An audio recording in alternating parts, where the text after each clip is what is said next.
Cause we always hit the nail on the head. So check this out, my Miami Hurricane fans, my Florida State Seminole fans, and my Florida Gator fans. Welcome to Big 3T2Y, the number one channel for trash talking and congregating against each other and coming together. Um, yeah, all as a whole, man. The Big Three. Do me a favor, hit the like button, subscribe to the channel.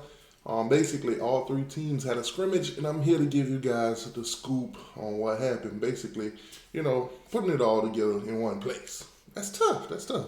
Let's get to it, though. Let's start out with the Miami Hurricanes, of course. Great day. Great day. Great day. For the defense, mostly. But the offense, little work need to be done. But it's great when you see that you get kind of a balance. One scrimmage, the offense win. The next scrimmage, the defense win. So it shows you that your team is kind of balancing both sides of the balls, are learning and capitalizing on some of the mistakes that they made last time. So obviously, you guys want to know what went down, what happened. Cam Ward, he did throw an interception. He did throw an interception to Powell, the safety, the transfer safety that we got. So, to get that out of the way. That was the only mistake he made on the day. Contested pass. And, unfortunately for him, the defense came up with it. Fortunate for the defense, they came up with it. You know how it goes. It's a win-lose, lose-win kind of situation when it comes to these scrimmages. Running backs. Chris Johnson, speedy guy, doing well. Unfortunately for him, on the 1 yard line, he got popped by Zaquan Patterson. I've been telling you guys, dude is very physical. Forced fumble, recovered it himself, that kind of deal. So obviously Zaquan Patterson is trying to make a name for himself, trying to get into that rotation, coming out of high school as a freshman. Very physical specimen. They've been highlighting that throughout the whole spring. So obviously him, practicing and then putting it into game type of situations. That's great. That's great. Receivers doing pretty well. Shamar, Kurt, one of the dudes that's most consistent catching the ball, and that speed shows right after. I'm just saying that's what I'm hearing. Now, guys like Ray, they're doing their thing. JoJo, they're doing their thing. They're showing improvement. But the guy that mostly everybody's talking about is Jacoby Young's replacement, Isaiah Horton. Tremendous talent out there, showing that he's gonna be a problem this season. Could possibly be one of our top receivers. We'll sit back and relax and watch it play out. You guys know it's just spring, right? Looking good on the defensive side. Defense is winning. The defense is winning, man. Physical, very physical. Also, updates on the offensive line.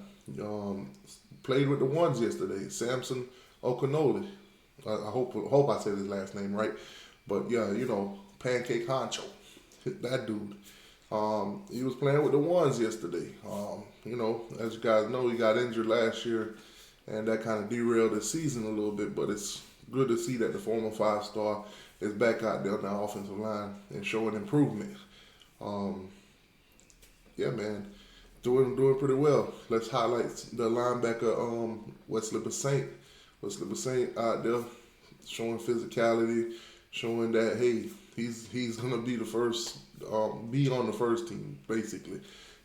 Separating himself from the pack, being that leader that he can be, and all that good stuff. Miami had a very productive, scrimmage.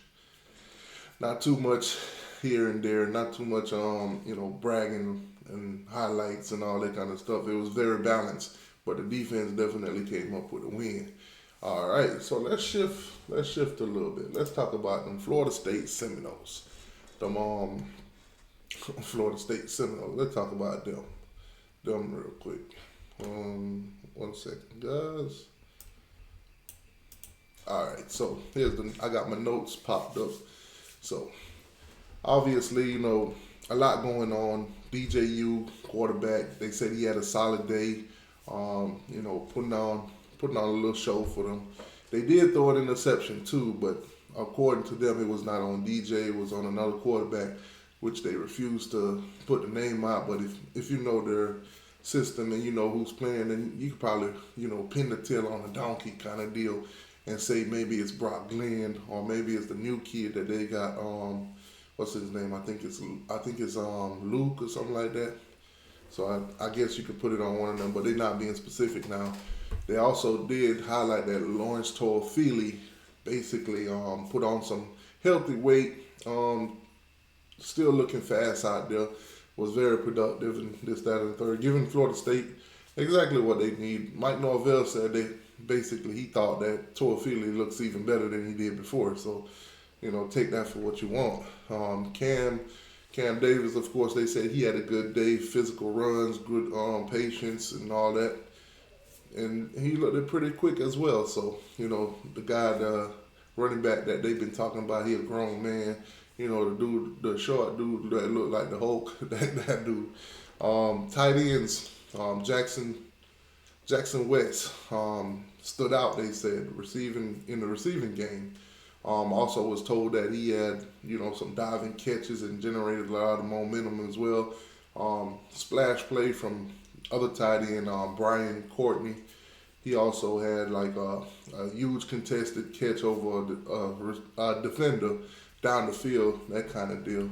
Receivers though sound like Malik Porter, Hakeem Williams, and Douglas. They're all out there, doing a thing or two. Nobody really separated themselves from the other. They're all seem to be on the same page. So hopefully for them, somebody could, solidify themselves. But as of right now, they all looking the same. Mid. Let's keep it moving though. There's a lot of young guys on the offense that they're looking forward to also. They saying that, these guys are making a little bit of momentum. They're making a little bit of improvement. Andrew Otto, Otto or whatever his name is, and Lucas Simmons. Those are the two guys that they're giving praise to on that offensive line, or the young linemen. Multiple sacks though for Marvin Jones Jr. That's what happened when you go to Georgia and you get some some development. You come to Florida State and you dominate because the development in Florida State ain't the development in Georgia. Jabs thrown, so keep it moving. A lot of explosiveness according to them. You got guys like I said, Jones, the Hawaiian guy that came in there. What's his name? Sion. Then you got Tommy. Tamawa, that's what you call him, the African guy that transferred in, and Grady Kelly also stood out again. So they saying that Sion, the Hawaiian guy, he's excellent against the run. They're showing a lot of flashes in the backfield, that kind of deal with him and Tamawa. So those guys could definitely get into the backfield and cause some disruptions against the quarterback. Linebacker Blake Nicholson. Not sure if he's as impactful as the last scrimmage, but he did well. So the last scrimmage, he was out there wreaking havoc. This time around, they learned his tactic. They got familiar with his game, but he still did pretty good according to them. Corner Jabral, he had a pick. Charleston Lester had a pick. So we know at least 2 interceptions was thrown. So obviously, if DJ didn't do it, share it between the other 2 guys. And who threw them picks? There were some promising pieces being molded behind Thomas, Azaria Thomas or whatever his name is, Azaria Thomas or whatever his name is. They saying that there's a lot of momentum building up behind him and made a few plays, but I think he's got some extended action, and basically, they threw Fontrell Cypress in there too. He ain't really doing much, but got to highlight him a little bit, make him feel better about himself. That's tough, but pretty much that's what happened at Florida State's scrimmage, man. Nothing major, just a few guys that shine. Toafili, Charleston Lester, and Jabral. That's about it. Nothing major. The Florida Gators though. Florida Gators. Let's talk about them baby lizards. So obviously their practice, their scrimmage. We was live yesterday, by the way, throughout the whole thing. Obviously, Miami had 1,000 top guys in the country on campus, while Florida and Florida State basically hosted musical chairs for the 2 stars and the no stars. And anyways, but Florida had their scrimmage also, which from what I'm hearing, the second coming of Jesus, which is DJ Lagway, which Florida was telling me that basically he's gonna be their savior and everything like that. Didn't do too well. Obviously, Graham Mertz is the winner of the day for the quarterbacks. He ain't throw no picks. Last year he did throw like 3 picks and all that, but he was hurt, so he probably could have thrown like 80 picks instead. But it is what it is. DJ Lagway though. DJ Lagway, huge disappointment. Absolutely terrible, trash, basuda, garbage. 5-star coming out of high school. They told me this guy was the second coming of Jesus. He was the Gators savior. Well, he ain't saving nobody. He ain't turning no wine, no water to no wine. He ain't turning one fish into 1,000 fish to feed everybody. He ain't doing none of that. He ain't walking across no water. None of that. He ain't bringing back nobody to life. None of that. My dude out there threw 3 interceptions and fumbled the ball. 4 turnovers caused by DJ Lagway, the 5-star. I try to tell the Gator fans that he ain't playing nobody in high school, and when he get to college, on the college level, playing against college talent, it's going to be a lot different. Lower your expectation of DJ Lagway and let him develop. But wait a minute, never mind. Florida don't develop nobody. Listen, this is not my words. I didn't say it. Princely said it. Princely over at Ole Miss said that Florida don't develop nobody. They just throw them out there and tell them use their talent. That's tough. No guidance. Anyways, let's keep it moving. Jordan Castile, basically, he's out there in a black shirt, no contact shirt. He had a pick. DJ Douglas had a pick. Quite a few guys had a pick. DJ Lagway was out there giving them away like, toys on Christmas. So it is what it is. He had a pick. The safety, Traquez Bridges also had a pick. Can you guess who threw them picks? All 3 of those guys had picks. Like I said, Douglas, Jordan Castile, and Bridges. Billy said basically that Lagway need to tighten up. Can't be out there throwing picks like that. Can't be out there fumbling the ball like that.